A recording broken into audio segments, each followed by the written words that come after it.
There are two types of anime girls the internet gravitates towards. Gay girls and... Copyright. But what if you combine these two powerful forces together and gave whatever the end result was its own anime? Then you'd get no other series like it. No, seriously, this appears to be the only anime to ever exist to be about alcoholic lesbians. Good everyone, I'm IrishAnimeFan, and today we'll be talking about the girls love anime from the spring 2026 season, Botan Kamiina fully blossoms when drunk. Based on the manga by Hey! Been trying to meet you!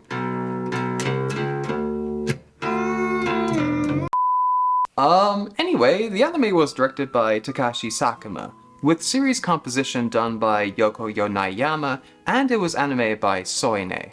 Ibuki Tonomi is a third-year university student who enjoys alcohol as a way to wind down from her studies. However, due to her insecurity brought on by past negative experiences, she prefers to drink alone. This all changes when first-year student Botan Kamiina spots her drinking by herself and, despite her never trying alcohol before, decides to join her. Ibuki shares her drink with her and quickly realizes that Botan becomes very flirtatious when she drinks. This then begins a ritual for the pair, with them bonding over sharing drinks together, with Botan expanding her palate for alcohol and Ibuki gradually coming out of her shell to enjoy drinking with others again. The framework for this anime is nothing too out of the ordinary. After all, it's a slice of life series that revolves around the daily lives of its predominantly female cast. But despite the few preconceived notions I had going into the series, there were still aspects about it that made it more interesting to me than your average moe or CGDCT anime. The most prominent feature is that the girls are all in college. Unlike their middle school and high school counterparts,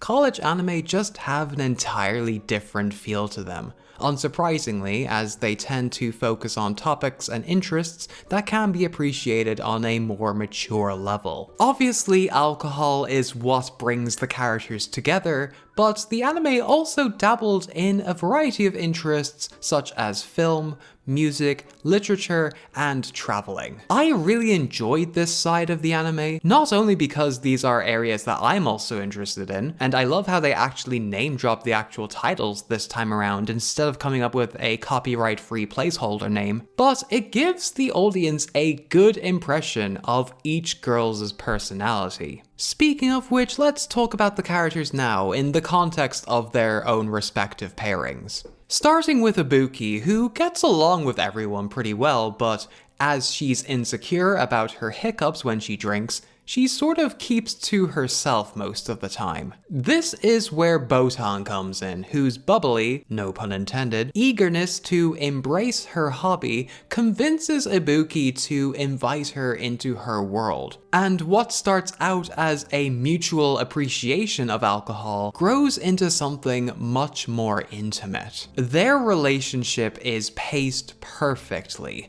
going from playful flirting and experiencing new flavors together to eventually form a deeper understanding of one another. While Botan did a lot of the heavy lifting in this relationship, the way both of them open themselves up and get more comfortable around each other as the series progresses felt so natural and rewarding. Though this causes problems for Kanade Gujo, a post-grad student living in their dormitory who had developed feelings for Ibuki a while ago but had failed to bridge the gap between them. Her seeing Botan get closer to Ibuki leaves her in a forlorn state, in part due to Ibuki's discomfort in drinking with others and Gujo's lack of initiative, with the underlying subtext of sharing drinks with others as a display of one's affection growing ever more prominent as the story progresses. The scene at the end of episode 5 absolutely destroyed me when I realized that. However, when Chinlan Chang, an exchange student from Taiwan, comes into the picture midway through the series, this is when things begin to change.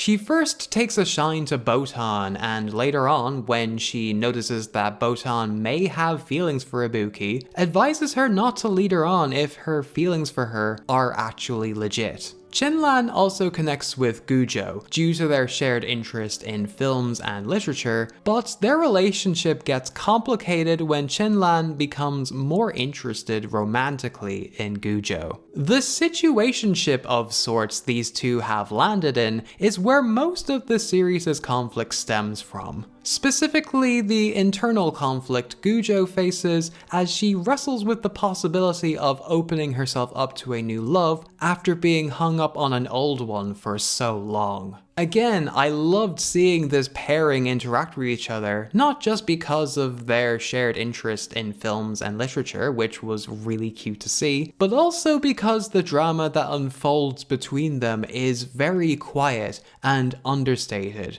which is a very nice change of pace. Finally, there's Yaika Kitamori and Akane Yusa, who already seem to be in a close relationship when they first appear. Their overall dynamic is akin to that of an old married couple, shown in how they bicker with each other and how one of them, usually Yaika in most cases, tends to take something the wrong way. But they still cherish each other at the end of the day. Yaika and Akane overall get the least amount of attention and screen time, both as a couple and as their own characters. As such, we don't really get to know that much about them as characters, other than Yaika being the one taking their relationship more seriously, while Akane is much more laid back. But despite that, they also had some really lovely moments together, so I can't really complain in that respect. Also, judging by her record collection, Akane has pretty good taste in music. This music nerd definitely approves. Now, all the character writing on display is all very, very good stuff, but what really pushes it over the edge is its visual presentation. Now, last week I mentioned how girls love anime were usually more visually distinctive, and nowhere is that general diversity more apparent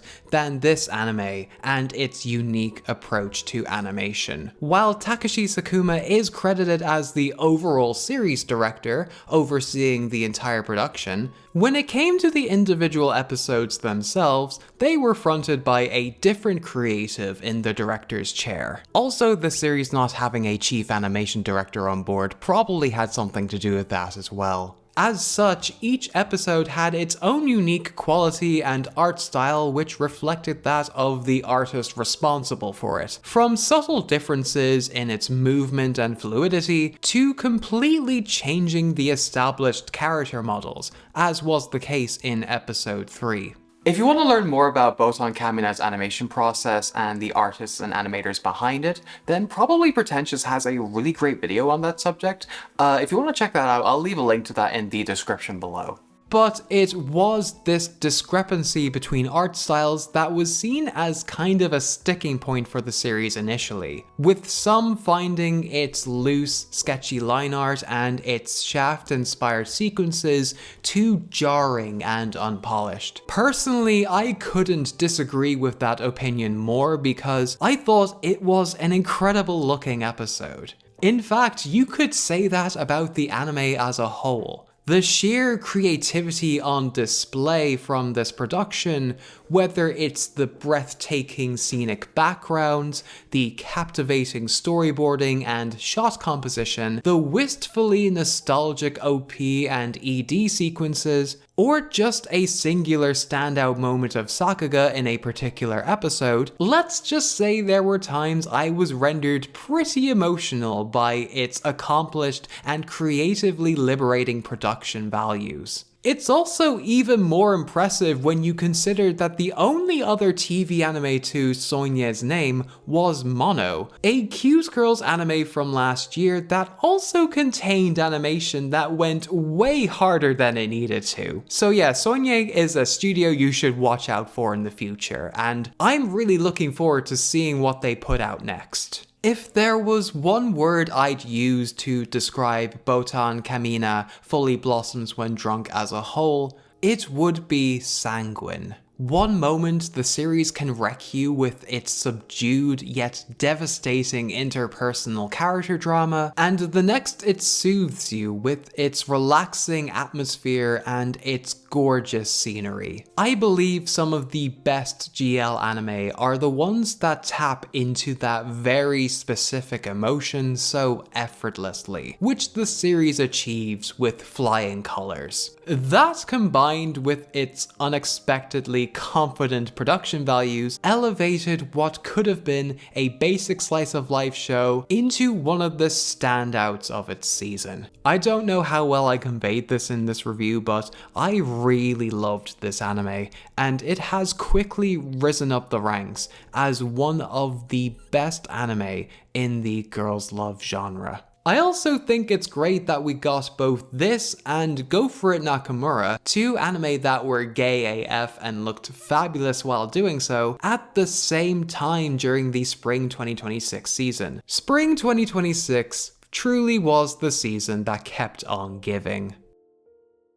Anyway, thank you for watching this video, and also thank you for spending a bit of your Pride Month watching these videos. Honestly, all of the support you've given this channel over the last month has just been kind of insane. I went from over 900 subscribers at the start of this month to now hitting 3,000 subscribers probably by the time this video goes live. Honestly, all I can say is just thank you, thank you, thank you for everything that you've done. Thank you for making this Pride Month for me so special, and for making it one that I will never forget. That's all from me. I've been IrishAnimeFan. I hope you all had a happy Pride Month, and until next time, Slán.